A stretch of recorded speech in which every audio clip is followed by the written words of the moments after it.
तो कल अगर हमको 500 रुपये अगर लेना पड़ता था अखिलेश यादव की सरकार में, तो मुझे लगता है कि 100 रुपये हमको कहीं ना कहीं दक्षिणा देना पड़ता था। और आज बिल्कुल नहीं लगता है, आपके टाइम से बिल्कुल आपके खाते में आ जाता है। मतदान के दिन गाड़ी नहीं जाता है, जनता का वोट जाता है, फिंगरप्रिंट जाएगा उसमें। तो हमें वो देखना है कि वो ताकत किसके पास है। नमस्कार, मैं हूं दिव्यांश रंजन द्विवेदी और आप देख रहे हैं द पॉइंट मीडिया। खबर पक्की है। उत्तर प्रदेश विधानसभा चुनावों की सरगर्मियों को आप तक पहुंचाने के लिए इस वक्त हम मौजूद हैं उत्तर प्रदेश की 331 विधानसभा तमकुही राज में।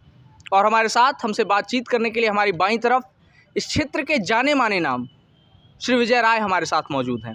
सबसे पहले हम स्वागत करते हैं राय साहब आपका द पॉइंट मीडिया पर। चलिए, आपको बहुत बहुत धन्यवाद कि आप यहाँ तक आए।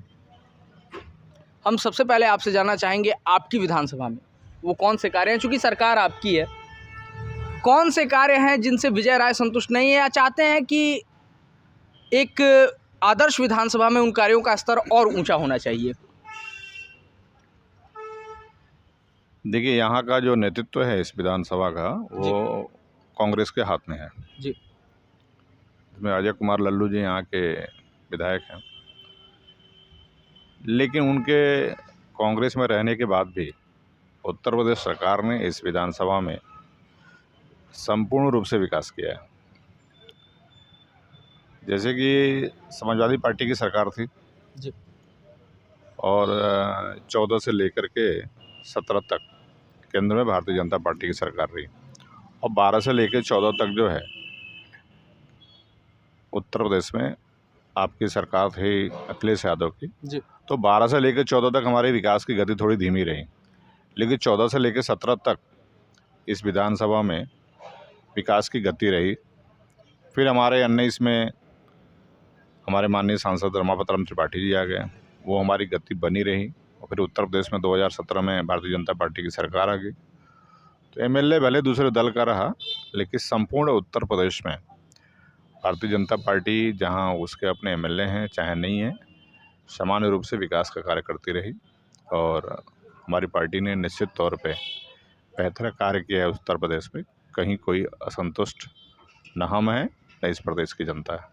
चलिए, कहा जाता है 2014 में भारत में एक लहर थी, मोदी लहर। 2019 में उस लहर ने सुनामी का रूप ले लिया था। फिर भी क्या कारण है कि तमकुही राज विधानसभा से कांग्रेस के अजय कुमार लल्लू अपनी सीट को रिटेन कर गए? 2017 में उत्तर प्रदेश विधानसभा का चुनाव था जी। 2014, 2019 दिल्ली लोकसभा का चुनाव था जी। 2017 उत्तर प्रदेश के चुनाव में आपको पता होगा कि अंत में चुनाव के एक मंथ पहले सपा और कांग्रेस का गठबंधन हुआ। उस गठबंधन में ये सिटिंग सीट चूँकि कांग्रेस की थी तो कांग्रेस के खाते में चली गई। तो सपा और कांग्रेस के गठबंधन ने जो है वह सीट जिता दी। और उसका सबसे बड़ा कारण था जो पिछड़ा समाज था, पिछड़े समाज के वो एक सिंगल कैंडिडेट थे, और जो शेष 5 जो लड़ने वाले थे वो अग्रणी समाज के लोग थे। जी। तो हमारे वोटों का विकेंद्रीकरण हुआ, जिसका नाते उनकी जीत सुनिश्चित हुई। चलिए, जातिगत समीकरण पर आपने एक इशारा किया है, हम इस पे पूछना चाहेंगे 331 विधानसभा के इस समीकरण को साधने के लिए इस बार आपकी पार्टी क्या कर रही है? देखिए, पार्टी का जो निर्णय होगा और जो रणनीति है पार्टी का, जी। मैं एक कार्यकर्ता हूँ भारतीय जनता पार्टी का। कार्यकर्ता एक अपनी मर्यादा में रहता है, एक सीमा तक रहता है। तो पार्टी की जो रणनीति जो होगी वो हम लोगों के सामने आएगा, उस रणनीति पे काम करेंगे हम लोग। और पूरी उम्मीद है जी कि जो रणनीति हम लोगों की तैयार हो रही है उसमें तमकुही राज में इस बार 29 साल बाद कमल खिलेगा। चलिए, पार्टी की रणनीति आपने बताने से इनकार कर दिया है। ये बता दीजिए कि उस रणनीति के हिसाब से यदि विजय राय प्रत्याशी होते हैं तो क्या यहाँ से कमल खिलेगा? 1001% खिलेगा। चलिए, तो ये हमारे चैनल के माध्यम से आप दावा कर रहे हैं कि आप प्रत्याशी बनेंगे आने वाले विधानसभा चुनाव में? ये पार्टी का निर्णय होगा। ये पार्टी का निर्णय होगा। जैसा कि आपने अभी कहा कि 1001% यहाँ पर कमल खिलेगा, यहाँ पर कांग्रेस ने अपनी ताकत दिखाई थी गोरखपुर में, उसकी गूंज कहीं ना कहीं 331 विधानसभा में भी पहुंची होगी, चाहे वो स्कूटी की योजना हो या फिर कि टैबलेट और लैपटॉप की योजना हो। अखिलेश यादव अभी यहाँ से रैली करके निकल चुके हैं, जनसंबोधन करके निकल चुके हैं। आपको क्या लगता है इसका कोई प्रभाव नहीं पड़ेगा आपकी विधानसभा पर? देखिए, गोरखपुर में कांग्रेस की रैली हुई थी, जिस रैली में प्रियंका गांधी आई थी।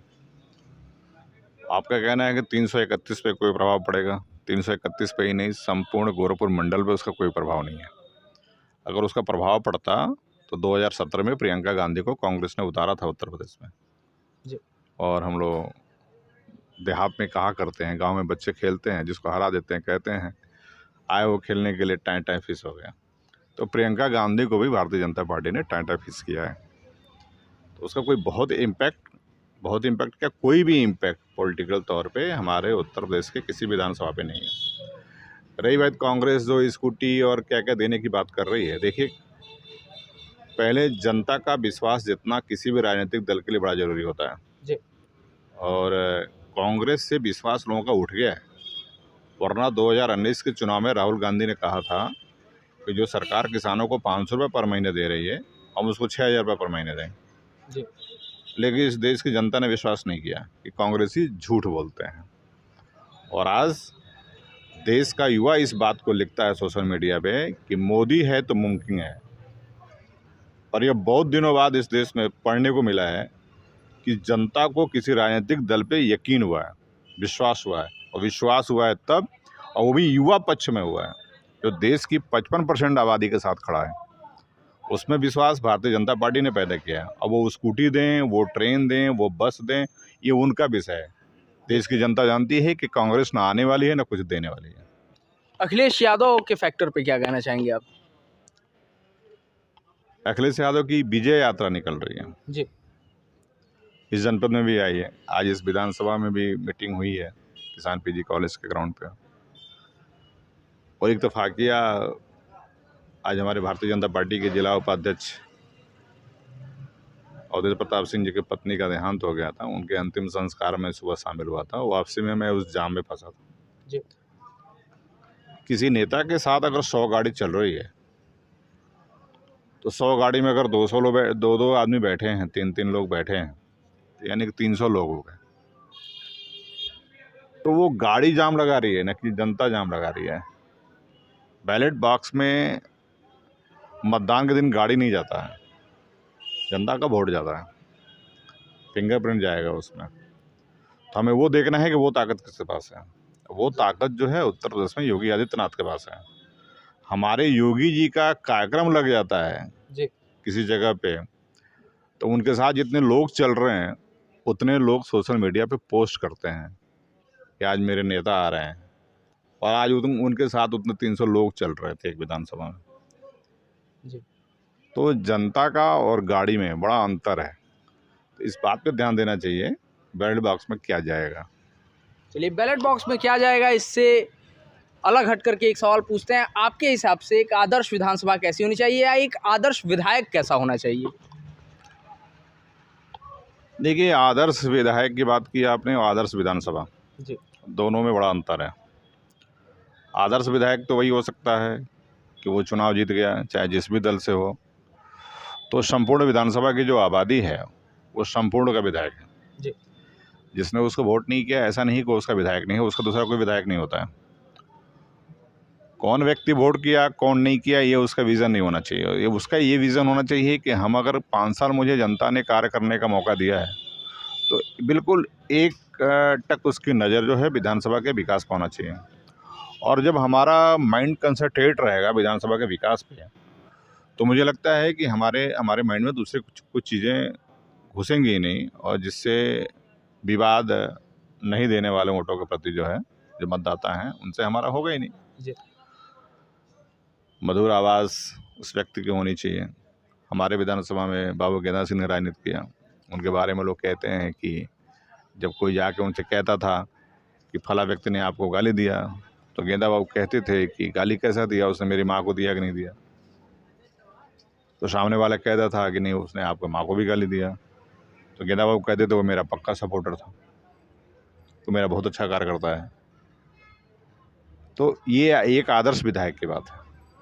और आदर्श विधानसभा तो आप सभी जानते हैं, आपको मुझे कुछ बताना नहीं है कि आदर्श विधानसभा हमारी शिक्षा हो, स्वास्थ्य हो, रोजगार हो, सड़कें हों, गांव समृद्ध हो, वहाँ की जनता हंसती रहे, सरकार की सारी योजनाएं जो है उसके जो लाभ के पात्र व्यक्ति हैं वहाँ तक पहुँचती रहें, उसमें उसका कहीं डोनेशन न लगे, ये हमारा आदर्श विधानसभा होता है।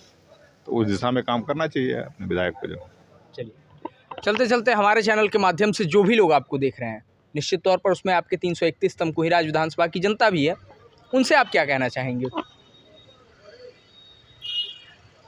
देखिए, मैं उनसे तो यही बात कहना चाहता हूँ कि पिछली सरकारों के कार्य को आप लोगों ने देखा है, और जो वर्तमान सरकार है उत्तर प्रदेश में उसके कार्य को आपने देखा है।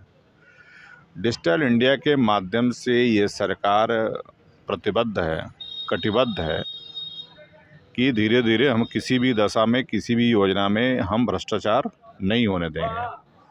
और मुझे लगता है कि आज डायरेक्ट फंड ट्रांसफ़र के माध्यम से उत्तर प्रदेश में जो जन कल्याणकारी योजनाएं चल रही हैं उसमें 100% भ्रष्टाचार बंद है। 1-8% कहीं सुनने को मिल जाता है तो मुझे लगता है कि जल्द उसका भी निवारण हो जाएगा। तो कल अगर हमको 500 रुपये अगर लेना पड़ता था अखिलेश यादव की सरकार में, तो मुझे लगता है कि 100 रुपये हमको कहीं ना कहीं दक्षिणा देना पड़ता था, और आज बिल्कुल नहीं लगता है। आपके टाइम से बिल्कुल आपके खाते में आ जाता है। जैसे अभी आपने देखा 31 लाख लोगों के, वृद्धा लोगों के खाते में पैसे गए, किसी को कोई पैसा नहीं देना पड़ा। 3 महीने के किस 1500 लोगों के खाते में आ गए। अब पहले अगर 1500 लेना पड़ता तो आप समझ सकते हैं कि हमारा सेक्रेटरी हमारे साथ क्या करता जी, क्या होता था। तो ये धीरे धीरे जो जन कल्याणकारी योजनाएं हैं वो बिल्कुल भ्रष्टाचार समाप्ति के तौर पे हैं, और जिनको जो पाना है वो सीधे उनके पास आ रहा है। चलिए, तो ये थे हमारे साथ उत्तर प्रदेश के कुशीनगर जिले की 331 तमकुहीराज विधानसभा से भाजपा के कद्दावर नेता श्री विजय राय। हम इनके लिए शुभकामनाएं व्यक्त करते हैं, इनके राजनीतिक भविष्य के लिए शुभकामनाएं व्यक्त करते हैं। ऐसे ही तमाम लोगों से हम आपको लगातार रूबरू कराते रहेंगे, तो जुड़े रहिए हमारे साथ, देखते रहिए द पॉइंट मीडिया, क्योंकि हम दिखाते हैं वो जो खबर पक्की है। कैमरा पर्सन अभिषेक के साथ मैं Divyansh Ranjan Dwivedi, the point media.